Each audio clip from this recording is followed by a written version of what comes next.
This is the Summit Podcast, the AFSA Summit Podcast. Okay. And we're in the red pill, blue pill room. Okay. Do you know what that reference is? The Matrix? There you go. All right. Look I'm at a cyber us. guy. I can't be Look at us. We're in the Matrix. Look around. So, Sully, I just want to say thank you for coming. I invited you personally. That's right. You are a Summit guest of honor.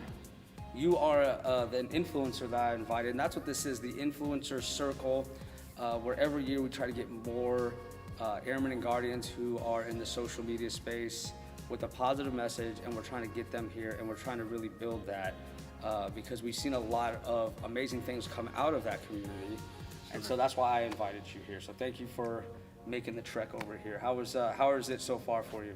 No, so AFSA has been great, right? They laid out the stage as far as the strategic message and what the big why is. And I'm not going to get into that because we've been over that. And then we talked about readiness today. But before we talk about any of that, I need to say thank you to you for personally inviting me, giving me the opportunity. And then I need to let everybody know that that's what it's about.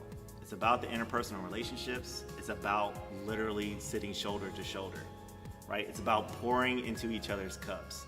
And so when we were at that night at Waffle House, like despite nobody being in there, we didn't have to do a podcast. It was about two brothers in arms sitting shoulder to shoulder because we're having a human experience together.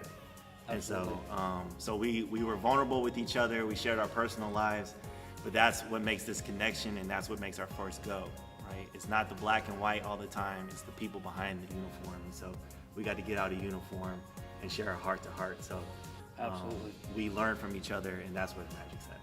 100%, man. And you were just like, I don't even know who to compare you to. I don't think I've met anyone like you before. And I say that in a good way. You're just so insightful. You have all these like really fascinating stories where like you can tie in a lesson with some sort of comparison that you figured out that like I never would have thought of. And you just kept hitting me with them over and over. And I was like, what is happening? Who is this? So I'm so happy that we're here talking. Before we start though, since we're at the beginning, I want you to tell everybody how we can find your platform. That way, right out the gate, they're tracking who you are and where to find you. Sure. I'm basically on all platforms. My website is mtminspiration.com. You can find me on the podcast at Maximize the Moment. I'm the only one that's in there. That's on Spotify. That's on iHeartRadio. That's on Apple, Podbean, any podcast forum. We are out there. You can find me on Instagram at SydneySullivan_official. You can find me on Facebook at Sydney Sullivan, but I am basically over all means, and it's a way for me to be able to step in the gap and provide some motivation or inspiration and hopefully add some value in a time where it can be chaotic or there can be some turmoil or people just need some extra reassurance in their day. So I appreciate that, and I also want to give a shout out to Chief Cordero, the 1 Delta 7 CFM team, as well as the 744th who sponsored me to come out here. So all the leaders that had a touch in me getting here, right, they stood at the gap so I could step in the gap and I could have the conversation. So that's what it's all about, is links in the chain and standing together. So I appreciate everybody to include yourself. That's amazing, man. And what's your current role in the Pentagon? Yep, so we work between the Pentagon and Bowling, but we're attached to the Pentagon on half A26. I'm a part of the 1 Delta 7 CFM team, our career field management team. And my role on the team, amongst others, is health of the force. So I deal with SRBs, retraining, anything that has to do with manning of the cyber functional community, and how we keep that healthy and above sustainment, as well as giving airmen the opportunities within our new modernization plan and optimizing that forward. So, remind me after this, I have a med patch for you. Yeah, I might absolutely. have to go up. Yeah, I think it's up in my room. I'll get it.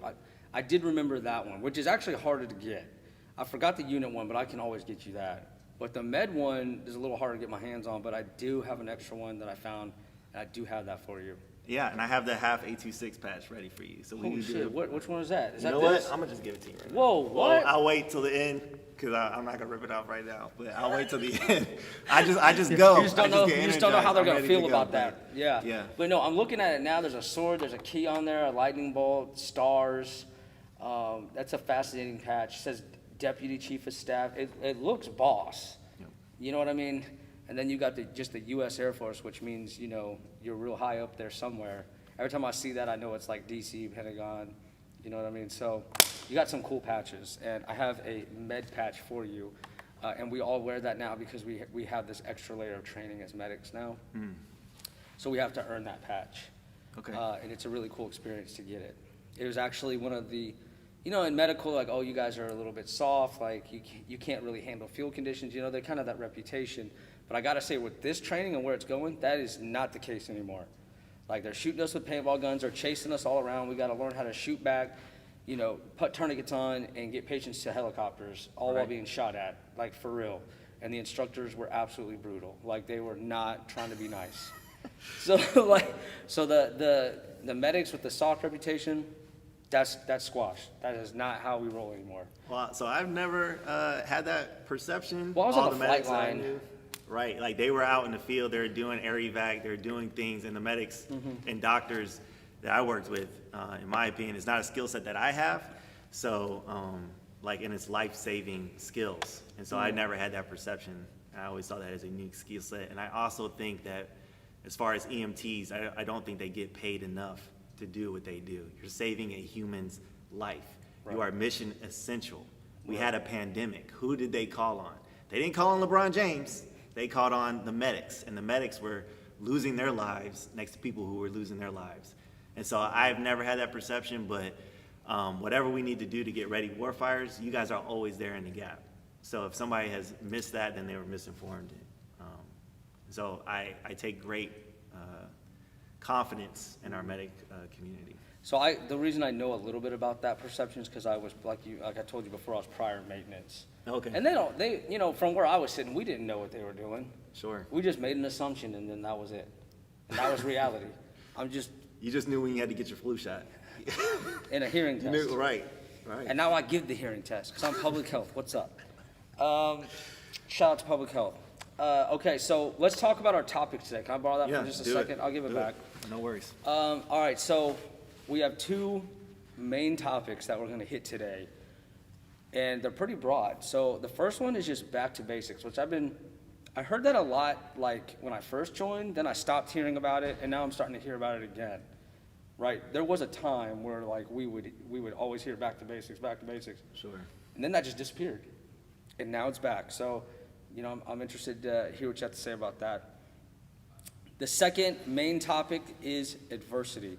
So we have two really broad topics, and I was hoping they do that. I don't know, they open the door to look in. Hello, ma'am. Hi. Usually they don't come in, so my bad. So yeah, let's hit that first topic, my man. What's your thoughts on just back to basics? No. What comes to mind? What's on your heart? So, AFSA, right, like that is the theme of AFSA. That is why we're here. And so, to wrap it around in my mind, right, there are different generations and there are different things that we need to do when we say set the standard based on the call that we have to answer. And so, there's this guy named St. Francis of Assisi. He was a pope and he was best known as a patron of ecology. So he took care of animals, he took care of the environment, but he said, first do what is necessary, then do what is possible, then do what is impossible. First do what is necessary, then do what is possible, and before we know it, we're doing the impossible. So before we can do what's possible, right, in the global competition that we're in, or more directly what's in the unit or wherever you're at and what you're trying to tackle in your personal life, you need to do what's necessary. We need to get back to basics, and we need to get back to whatever that standard is in the black and white, or what we've ironed out is meeting mission readiness and what that means for your sphere of influence and your sphere of readiness. So to use an analogy, right, we need to level the playing field. And so if you were to go out into the forest right now, if you were to go out there and you're walking along a trail and you come across the tallest tree in the forest, like the next logical question is, why is this tree the tallest tree? And so to answer that question, you have to look at a couple different factors. First of all, there was no beaver that came along when it was a sapling and just chewed on his bark.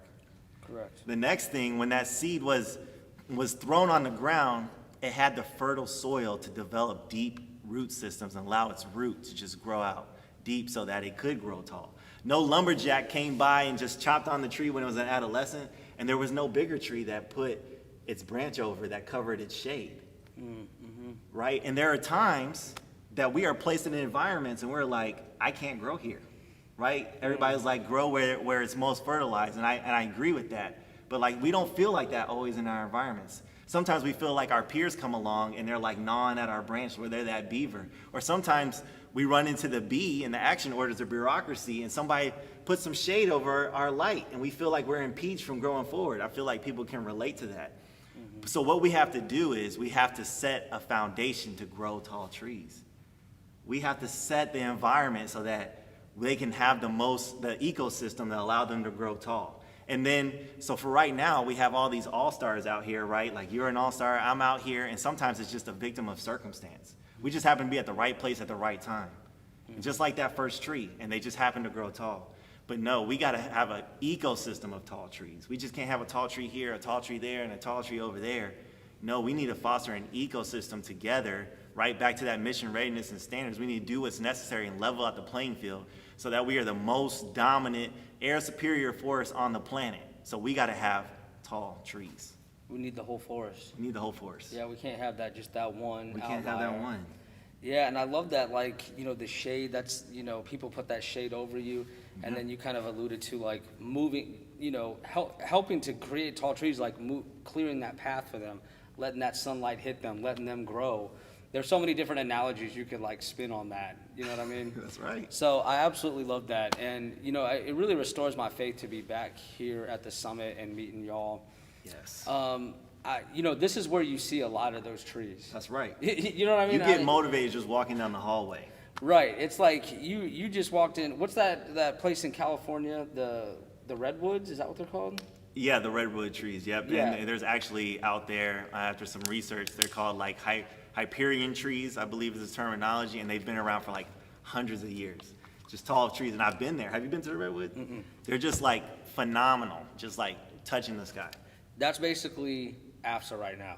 Like we just walked into that. We just walked into that.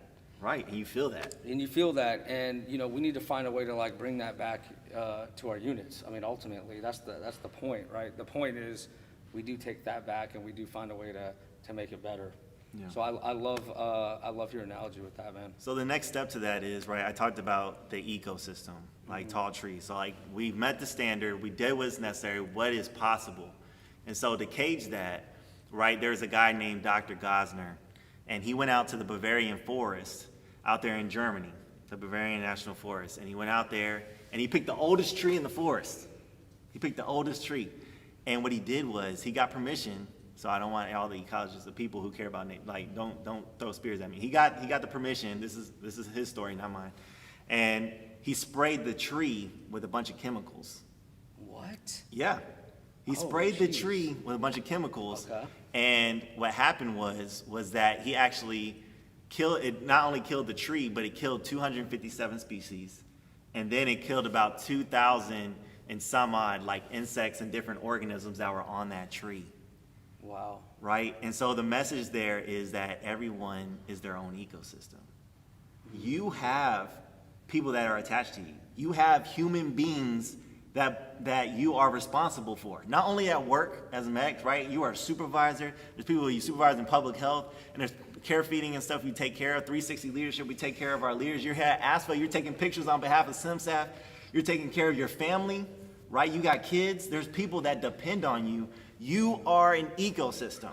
Damn, yeah, I never thought of it that way, but yeah, you're right. You're absolutely right. And then the next step beyond that is you have to realize you're an ecosystem among ecosystems. Okay. So, right, trees communicate, and this can be scientifically backed, right? They communicate through chemicals they spray in the air as well as through their root system. Mm-hmm. Their roots touch each other. Mm-hmm. And so when you go down, you affect the other ecosystems. You're not just affecting Sidney Sullivan, you're affecting everything that I'm attached to. There's a draw to me because we're brothers in arms, right? There's things that I depend on you for, or like I feed off of you with. Right, you're an influence. There are people that are getting motivation from you just sitting here and providing this content. Dang, so you're an ecosystem among ecosystems. And we always have to be sensitive to that. So when we talk about leadership, we're talking about influencing someone's mindsets, someone's actions, and someone's behaviors. So we cage all that within our ecosystem, the people that we affect and we're directly responsible, right? All those organisms that are attached to us, but then ecosystems among ecosystems. Dang, man. You see what I'm talking about with him? You see what I'm talking about? He's talking about trees and just explaining so many things with just that simple analogy. Yeah. So you've definitely put a lot of heart and thought into this. Absolutely. And so I love hearing you just have me thinking in so many different ways, just the way you explain things. So continue. So we talk about the ecosystem, and then it's like, how do I foster that ecosystem, right? Because we're all rolling this momentum forward. We're trying to increase this flywheel and this momentum of what we're trying to perpetuate within the given purpose or the call to action when it comes to the armed forces. And so the takeaway is sharpen your axe. And so what do I mean by that? So there's two lumberjacks, and they're out there. They're chopping wood, they're going at it. And they're best friends, they're feeding off each other. They're talking to each other throughout the day. So one lumberjack goes to lunch. The other lumberjack, he's like, hey, I'm gonna beat you, I'm gonna cut more wood, so I'm gonna stay here through lunch, I'm gonna work all the way through it. So he works through lunch, he's chopping. They get to the end of the day, and the one who took lunch actually has more wood than the one who worked through lunch. And why is that? Why do you think that is? Because it's the classic just task saturation. He didn't take care of himself. Yes. He foregoed his own health to try to get ahead. At the end of the day, he burnt out. So he didn't burn out, but to your point, the other lumberjack, when he went to lunch, so the one that was chopping through lunch, he asked him, he said, hey man, like how did you get so much wood more than I did? And like you took an hour break. Like, I don't understand. He said, so while you were there hitting away, you were dulling your axe. When I went to lunch, I sharpened my axe. Oh, snap. I took the time to sharpen my axe. So while yours was dulling throughout the day, I was able to get more done because I sharpened my axe. Dang. And so, like, there's different ways that we sharpen our axe. We're here at AFSA, we're sharpening our axe. We're around all these tall trees, right? Like, we're around these chiefs, we're around these airmen that keep us young. We're around all of our peers. We're sharpening our axe. We're getting in tune with what the message and what the call to action is. Now, when it comes beyond the uniform, because I'm big beyond the uniform, right? Like, I am Sidney Sullivan at the end of the day, right? I have people, so there are ways that you need to fuel yourself so that your purpose can propel you, right? Whether that's reading, whether that's video gaming, whether that's fitness, right? Pick whatever way you do that and you find rest. However you disconnect, you need to do that. You need to sharpen your axe, which is going to make you effective and more efficient. Was there ever a time you did not sharpen your axe? Oh yeah, absolutely. So there was, and I've paid detrimental costs to myself. So people see me and they're like, "Oh, Sully, you're all fit, you're all good." But there was a time that the younger Sully was trying to conquer mountains, trying to do it all, especially by myself. And I would end up putting myself in the hospital, right? Because I would train 3 times a day, right? For real? You put yourself in the hospital? Yeah, I get rhabdomyosis, Oh right? my I'm sure you're gosh. familiar with that. Or I would just work myself too much and I wouldn't be present, right? I couldn't focus because I was all over the place. And so I didn't sharpen my axe. I was too busy trying to chase success, and that wasn't well defined, and I was always chasing the next thing, and because I was always just moving, my feet was just always moving, I never took the time to rest and invest in myself the right ways so that I could be effective. And I never had the 3 I's. You got to have the right intent, Okay. which leads to the right investment. So, right, you got to have purpose. And when I say investment, you got to look at your, if I look at your checkbook and I look at, if I look at where you spend your money and where you spend your time, then I understand what you value. That's the right investment. Right. Right? So, I remember when you told me that in the Waffle House, and I was like, dang, what does that look like from an outsider on my life? You know, you just had me thinking about that. And I mean, I feel like we're always working to make that better. that's right. You know what I mean? You have to. Yeah, because life is just always changing, you know, especially if you're in the military, different roles, different bases. That's right. And even with my family, my kids are, you know, 5 and 4. One's about to be 6 and 4. And, you know, they have different needs. Like, every year that, you know, they change. They want to go through milestones. Yeah, they go through these milestones, and then I'm having to change that approach now, you know. Before, I could just be around them, and I could watch TV, and they're cool with that. But now they, like, they want my focus. They want my actual undivided attention. Yes. So I'm having to constantly tweak that approach so that I have, you know, I'm having fulfillment in all the areas of my life and not neglecting the things at the end of the day that I care about the most. And I think when I know I'm on the wrong path is when I'm at home, I'm worrying about work. And then when I'm at work, I feel guilty and I'm worrying about my family. Right. If I'm ever in that cycle, I know I'm on the wrong path. That's my red flag to myself. Sure, right? Yeah. I have kids. I have 3 kids myself. So being present is always a constant challenge because we get so succumbed. Because we're people who care and passionate about what we do in our vocation, it's so easy to go down that slippery slope. So if I don't ruthlessly prioritize my checkbook and my calendar, then I'm not making the right investments at the right time. So intent, purpose, checkbook and calendar, your investment, and then the impact. That all leads me to the impact. Because if I'm doing all those things right, I can be effective and efficient at the right times, at the right places. Absolutely, man. I love it. Yeah. Absolutely. What else we got? So we're talking back to basics, and this will probably be my last talking point on back to basics, is identifying the delta. What's missing in this time when we talk about back to basics? How do we go from leveling out to being the most dominant in the global power competition? What's the delta? And there's a lot of answers to that. And what I use is what I talked to ALS about. And there's this guy named Iji, and he was from Japan. He is 1955. Okay. So this is right after World War II. I think I know where you're going with this. Yeah. But keep going. Yeah, Iji's from Japan, and he brings his crew to America. He's excited to go to America because he's going to go to like 30 like car places. He's going to watch the assembly line was just built. Okay. Yeah, so Okay, he shows up. He shows up, man. Iji shows up with his crew, and he's all excited. He's like, America's the best. Yep. And you got to remember, America at this time was there was a lot of racial tension. So there's a lot of courage on his part to step out of Japan, who was on the losing end of the war, come over here and kind of admire the processes that America. So he goes by and he's looking at the assembly lines, and he's waiting to be wowed, and he's like, hold up, like that's off, like that's not right.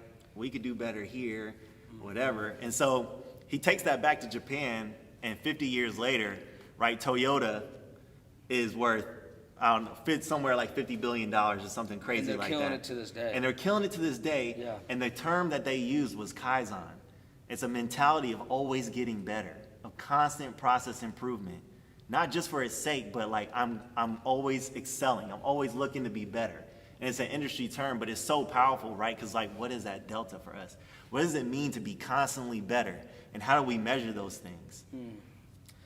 You know, have you ever lived in Japan? Yes, I was there in Masao for 2 years. That's right, you were in Masao, and I was at Kadena. But so, yeah, the Japanese culture and mindset is just fascinating. It really is fascinating. And you know, back when I was at Kadena, I was a Halo 3 pro gamer. This is taking it way back, right? Yeah, you definitely took it back with the Halo. Yeah, Halo 3, I was a pro gamer. At one point, I was like 19th worldwide. And I was on a team we held the record for the longest win streak, which was like in the 800 something.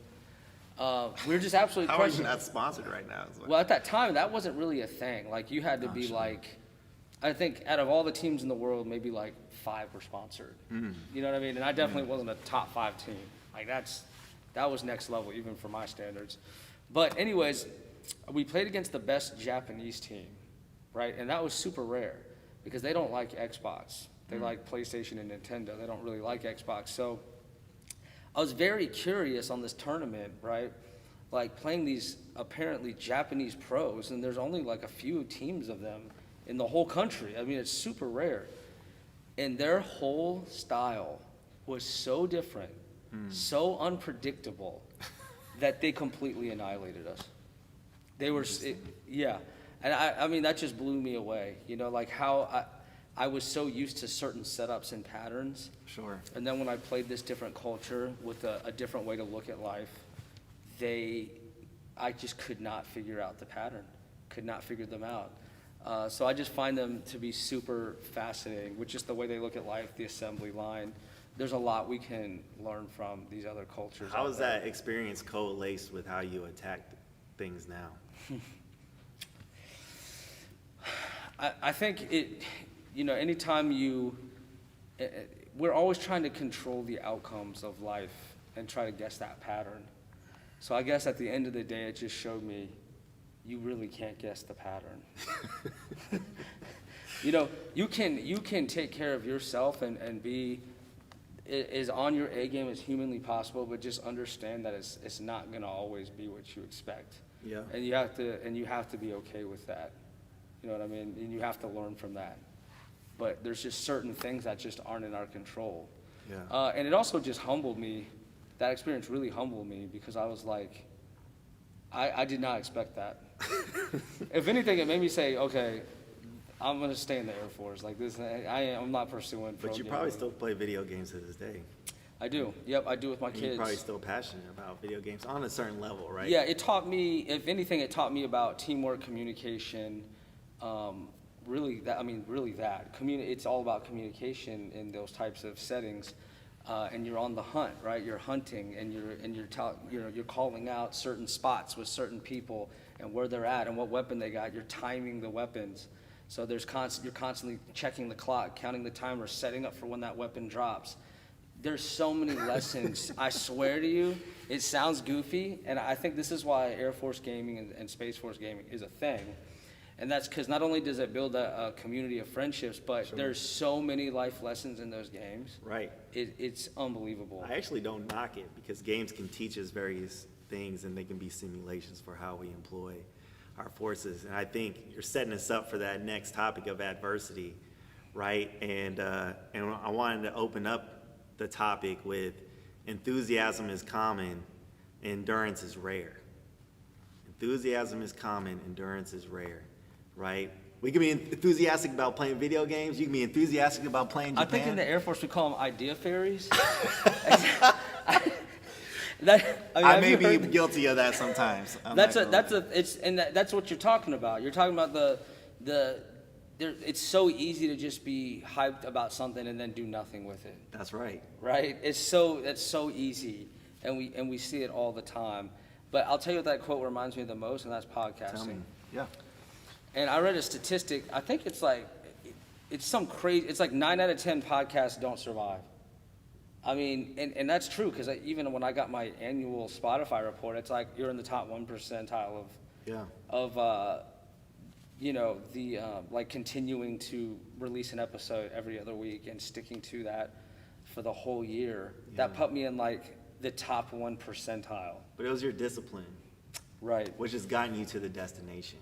Absolutely. Right? You being disciplined and consistent is what's led to your destiny and allowed the fruit of your labor to kind of show out in these kind of environments. But this stuff doesn't show up without you showing out constantly over and over and over again. Yes, and you got to really, whatever you're choosing to invest in, you got to really love it. You really do. I took it as a challenge. I'm very impatient. I can get frustrated easily. And so I'm not really in the habit of sticking with things, unfortunately. I'm working on that. And so, I took the podcasting as an opportunity to challenge myself, to take a different approach. And it was challenging because first of all, some people didn't appreciate it. Sure. Other people said, you're an idiot. What do you think you're doing? Who do you think you are? And there was a time where no one was listening to it. I mean, it was like, my mom was like, oh, that was a great episode. And like, that was it. That's it. It was my mom. She Right. was listening. I felt your pain, right?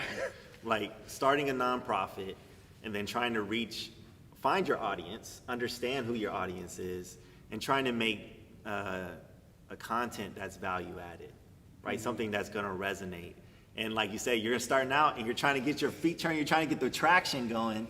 And it's like your buddies are like, oh yeah, you got like 5 views, or you got like whatever, right? And it's not about necessarily the views, but you want to get the information out there because you're pouring so much of yourself into this craft, and you have the rightest intent to do it. But the adversity is the mundane of it all, right? There's no, but you got to find the magic in the mundane. Can I ask you something real quick? Yeah.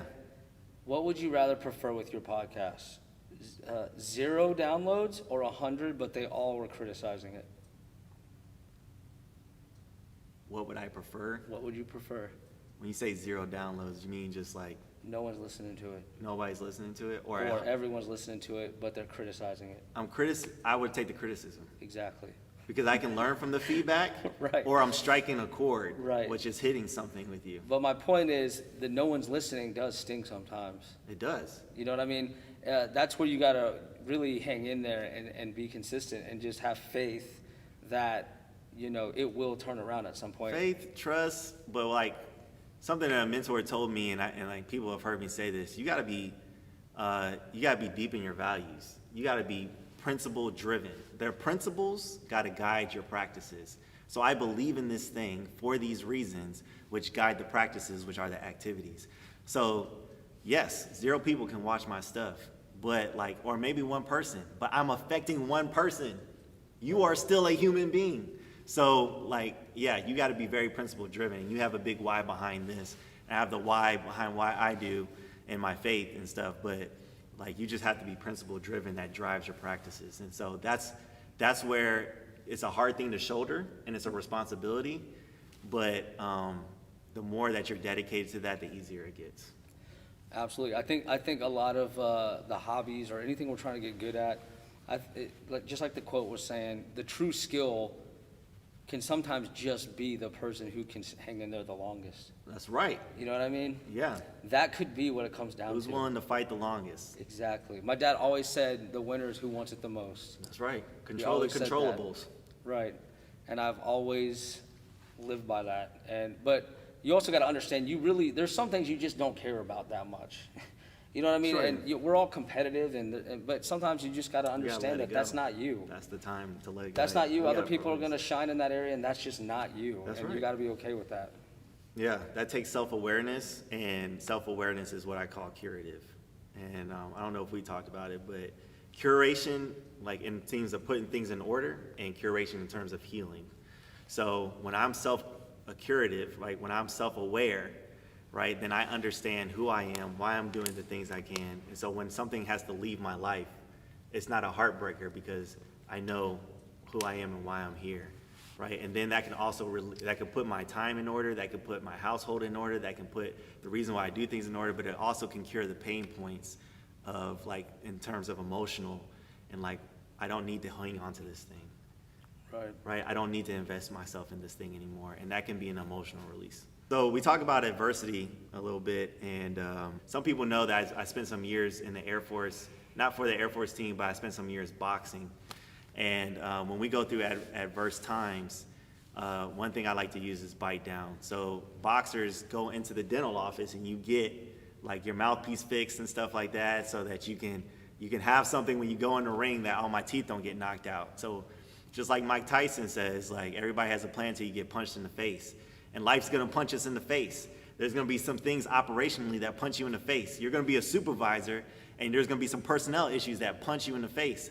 But there's gonna be a point where you're gonna have to bite down, right? If I lose my mouthpiece in the ring, then I'm gonna lose all my teeth next time I get into the ring. So there's some times that we have to bite down and grit through those things, and we have to pull those people along next to us and get shoulder to shoulder and really push through that stuff. Absolutely. And that, I kind of had that type of moment, not too long ago with a lot of stuff we brought up at the Waffle House. That's right. And that quote is so spot. Man, Mike Tyson killed it with that quote. My God. Because, it could be literally and figuratively. But when I went through that situation, I just wasn't, I thought I could take any punch and it wouldn't faze me. I got to that point after all the success I had at my past assignment. Yeah. but I faced an opponent who basically was Mike Tyson. And so I'm thinking I can take any punch without the bite down, and that just wasn't true. So it kind of was also a reality check for me. It was super painful to go through. It was very difficult, and I did lose a lot of faith. And you asked me earlier, you know, what would I change, or how would I view it differently, or what do I regret, or something along those lines. And I really was disappointed that I straight up lost all my faith. And if I look at my life now, us sitting here where we're at, clearly things did get better, right? Or I wouldn't be sitting here having this conversation with you. Sure. So I need to have faith in that, the bite down, that it is temporary, right? The pain is temporary. Yes. It feels like it's forever in the moment. It really does. The rain doesn't last forever. Right, but in the moment, it really truly feels that way. It feels like you're drowning, and everyone's watching you drown, and you just want someone to throw you that life jacket, or that lifesaver, and no one can do it. No one can reach you. It feels like that. That's how it felt. Well, that's how we work out in life, and that's how we work out in our careers. I like to say there's power in the reps, right? If you go into the gym, when I'm lifting weights, the only reason why I gain muscle is because I tear muscle. You actually tear your muscles when you're out there lifting, right? And so something that I keep in my pocket, and I don't think me and you have talked about this yet. Man, how many goodies you got in there, bro? Look, my you team always got goodies in the pockets. My team loves it, and they hate it at the same time because I'm like walking around jingling around the Pentagon and stuff. You got so many goodies in there. All right, what's this? You're right, I haven't seen this. So I call it embracing the dimple. Okay. Right? And so you see that a golf ball has all these dimples. Do you know how the golf ball got its dimples? Do you know why or how? It just had to do with the way it flies through the air or something? A little bit, right? Okay. So when golf originally started, golf balls were actually smooth. Oh, okay. Right. And so golf, started maturing, and people would hit the balls and they would crack the balls. But what they found was the ones that had dimples and cracks in them actually went further. Oh, snap. That's kind of counterintuitive to what you would assume. That's right. Yeah. And so dimples, this high has probably 300 to 500 dimples on it, and it affects the trajectory, the spin, right? The takeoff, all these different things because of the depth and the amount of dimples on the ball.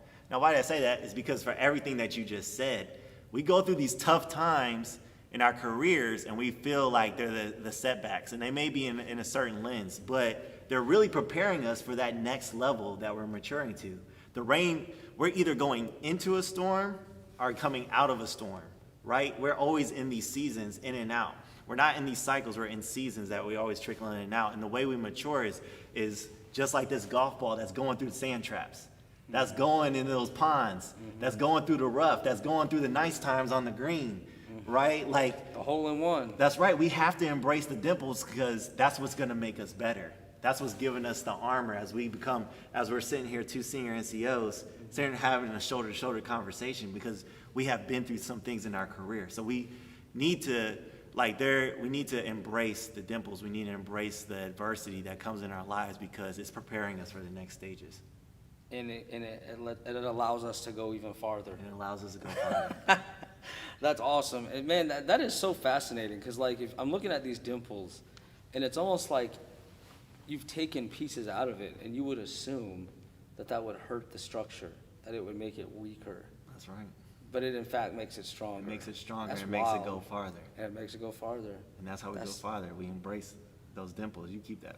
Wait, what? Yeah, so that's this is like a White House ball or something. What is this? Yeah, it is. Are you for real? Well, no, it's not from the White House. It's from the presidential. It's from Andrews Golf Course, and they have the presidential symbol, right? Because they do the presidential mission out of there. Yeah. And so I always carry that around. But since we're here talking about that, right? That could be a reflection for you when you're looking at that. So yeah. It's easy. You know what it reminds me of? Being a kid on Andrews. That's right. We talked about it. Yeah. I lived on Ashwood Circle, and across the street was the golf course. And so oftentimes the balls would fly. That's amazing. Yeah, the balls would fly and I would collect them. Just because as a kid I thought. Look at that. Yeah, so this came from the same place that I used to collect these as a child. That's kind of wild. That's awesome. It is. It found its way back into my life. somehow. So another thing I like to talk about is we have my buddy Henson. He's here in the room, and he's a big surfer. And so when we talk about adversity, I talk about kissing the wave. You've been at Eglin Air Force Base. You're there now. I was there, right there. There's waves there at Eglin Air Force Base. People who've stationed at White, there's waves and stuff. And people can testify who's been to the beach. There are those who run away from the tidal waves and get out of the way of the waves, and there are those who kiss the wave. There are those who go into the wave. The obstacle is the opportunity. Okay, the obstacle is the opportunity. Okay. Right? They go kiss the wave. They go into adversity. This is not even written in my notes, but I learned that the buffalo, the cows, when a storm is coming, they'll go the other way. They will run away from the storm. Okay. But the buffalo, if a snowstorm or rainstorm is coming, they actually go into the storm. Why would they do that? They face the storm. And guess what? They don't have to face the storm as long because they trek through the storm and then they're on the other side. And they're enjoying life and stuff. But there are people that are risk averse and they run away from the storm. And they end up getting caught up in it even more. That's right. And they're caught up in fear or decision paralysis or whatever the case is. And how much more now, just as our leaders were talking, we need NCOs that are decisive and ready to run into the storm. We need people that are ready to go to bat. We need buffaloes ready to face the storm. We need people like Sergeant Henson and like surfers that are ready to go into the obstacle, because in the obstacle is where the opportunity's at. Wow, that's amazing, man. And I kind of talked about this the other day with you too. I was saying I noticed what I also learned about myself when I went through adversity was that what was really apparent to me was either I was running from the problem or fighting the problem. Sure. Down to like getting out of bed in the morning and sticking. And, I mean, down to that. Like the micro decisions would impact my whole day. And, you know, when I was starting to lose faith in myself and from that situation, those micro decisions like started adding up. And so it started with like me avoiding that person. And then that was like me avoiding the office. And then that was avoiding just talking to people. Sure. And then and it trickled down to, I don't want to get out of bed. It got down to that point. I don't even want to get out of bed. Like, can I say I'm sick today? Sure. I can't do this. And when I look back at that situation, I didn't just one day say I don't want to get out of bed. It was all those little decisions that just started adding up over time. And I think the opposite can be true. You start making the decision to fight, to show up, you're gonna start feeling like you again. That's who you are. That's who we are. It's not the retreat. It's not the running away. That's not natural for us. Right. What's natural and who we are and how we find who we are is going through that storm, being that buffalo soldier. Man, so this is not in the script again, but me and Josh talked about this, and people are in here looking at me because they know what time it is. I keep this in my pocket. I gave one to Josh, and this is exactly what you're talking about, those micro decisions, right? And for those who have not heard this story, I'm going to tell it right now. So I used to travel around with my boss all over the South America and Central America and the Caribbean, and a lot of the Latin American countries, they would play dominoes. And he shared a very interesting story with me, and I've carried it on so I could pour into other people's cups. And so this is a domino, and it's 2 inches in size. But the fascinating thing about a domino is that it can exponentially move something that's 1.5 times its size. I can see the smile on your face. You're ready. You're ready. Yeah. It can move something that's 1.5 times its size. So a 2-inch domino can move a 3-inch domino, can move in a 4.5-inch domino, and so on and so forth. By the time we get to the 22nd iteration, you can actually knock over the Washington Monument. That is so wild to me. It's still hard to even wrap my head around that. By the time you get to the 23rd iteration, you can actually knock over the Eiffel Tower. And by the time you get to the 28th iteration, you can knock over the biggest building in the world, which is the Burj Khalifa. That is wild. The Burj Khalifa is so tall, you can actually watch the sunset from the bottom and then take an elevator to the top and watch the sunset again. And why are we talking about this? Sully, why are you talking about dominoes and buildings and Burj Khalifas and like why are you talking about these things? We all have the pie in the sky goal. We have things that we want to accomplish in global competition, but it all starts with a 2-inch decision. It starts with those micro decisions to get out of bed, to start your day before you start your day. It starts with me talking to my daughter every day. It starts with how I engage with my wife. It starts with how I engage with airmen, how I engage with leaders, how I engage with my readiness on a daily basis. It starts with these 2-inch decisions that have exponential impacts in our lives. And it takes no more than my pinky to knock over this domino. We make tens of thousands of micro decisions on a daily basis. We make tens of thousands of these 2-inch decisions. What is your 2-inch decision? I mean, you can, and if you're going in the right direction, you can accomplish anything with that logic. You know what I mean? Never It would just underestimate. keep compounding. That's right. And it would just keep going. That's right. It would not stop. 100%. Yeah. 100%. Damn. Blowing my mind again. I already heard the story, but it's still blowing my mind again. How is this happening?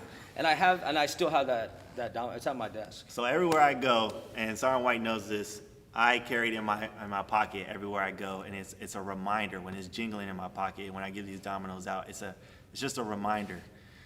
And so when we're talking about micro decisions, right? And one thing is attitude determines altitude. Everybody's heard that. But one thing that I've been saying as of late, this is perfect because you are a medic. We just came out of a global pandemic, right? And a pandemic is where something is contagious, something that spreads from an object to object to object. But I've put a different spin on that. Everywhere I go, I'm striving to be contagious. And what does that mean? I'm looking at energy, I'm looking at enthusiasm, and I'm looking at effort. I'm looking at energy, the vitality of which I express myself. I'm looking at enthusiasm, my attitude, right? I might not be having the best day all the time, but my attitude and how I approach things, and then my effort, the way that I go about attempting every single task that's in front of me. It could be a family task, it could be a personal task, it could be a military task, like the effort that I put into those things. So when I have enthusiasm, energy, and effort, those things can be contagious. We are walking through AFSA. How many times do we see these things around here? We see people putting in energy from the protocol team. We see you coming over here being an influencer, SimStaff's coming up and talking, right? Energy, enthusiasm, effort. And that is like trickle down all throughout here. And that becomes contagious, right? It just feeds us throughout the day. It does. We get exhausted, but we feed off one another. And so we need to take these back to our units, and we need to be contagious. Man, it's so weird how there's so much of it that's just psychological. Yeah. Like, I might feel exhausted and I might need to sit down for a minute, but then I could talk to Sully, and just by hearing those words, I feel awake again. And I feel like I can go about my day again. Nothing changed. I literally just heard you talk. How freaking weird is that? That's weird, man. But it's true. It's true. I'm working harder than I ever have before on this thing, but I'm still here. I'm still going. I can keep doing it. Because of talks like this and the people that I've been meeting. I'm suddenly able to do it again. I can get back up and I can do it the next day and the next day and the next day. That's right. And every day feels like the hardest day I've ever put in for work, and yet the next day I can do it all over again. That's right. And it's because of these conversations and people like you. So much of it is really, psychological, more than we realize. Even David Goggins, he talks about like when you hit that wall, you still Callous have your mind. I'm not going to go into all that, but the one thing I like about what he said is basically when you hit that wall and you think you're done, you still have plenty in the tank. Sure. You think you're done, but you're not done. You're not done. You're nowhere near it. We're nowhere near it. Yeah, it's psychological. Yeah. So I try to keep that. You just got to keep that momentum, man, and that outlook, that attitude. That's right. That fight. Be contagious. Be contagious. Yeah. Let it ripple out. We got to put hope to action. I get hopeful when I see leaders exemplifying the things that I want to chase after. We don't need the lip service. We need ready war fighters. We need ready people. We need human intelligence, emotional intelligence. We need these things, and put hope to action and model those things. I don't want to end right now. I want a bonus round. Let's take a guest, someone from the audience. We're taking someone from the audience, y'all. Yeah, absolutely. Should I just sit here? Yeah, sit there. Okay. I'll move. Yeah. All right, so this is the bonus round. Okay. And, you know, I just want to bring you in here just because, Henson, you heard the whole talk. Oh, yeah. And I see you nodding your head, shaking your head. And so I want to leave the last part of this episode with what you want to talk about with Sully. Sure. Yeah, so hello out there. Master Sergeant Henson. I'm the Langley Air Force Base ALS Commandant. And yeah, you know, I met Sully at a time in my life, and the Waffle House story that you talk about with him, you know, resonates with me because I met him at a time in my life when I was struggling, and he kind of came into the organization, and I was at that joint task force with him, and I felt like I was alone on an island. You know, they talk about alone and unafraid and all these things, right?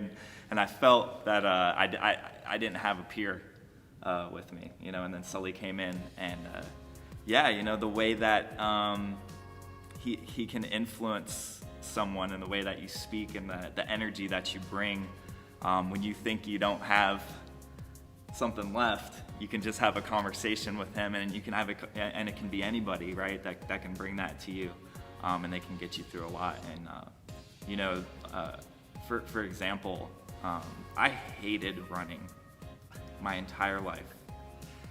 I hated it most of my military career, and by the time our relationship ended at the task force, this man had me running in a 100-mile ultramarathon as a team from the top of Key West down to the bottom, right?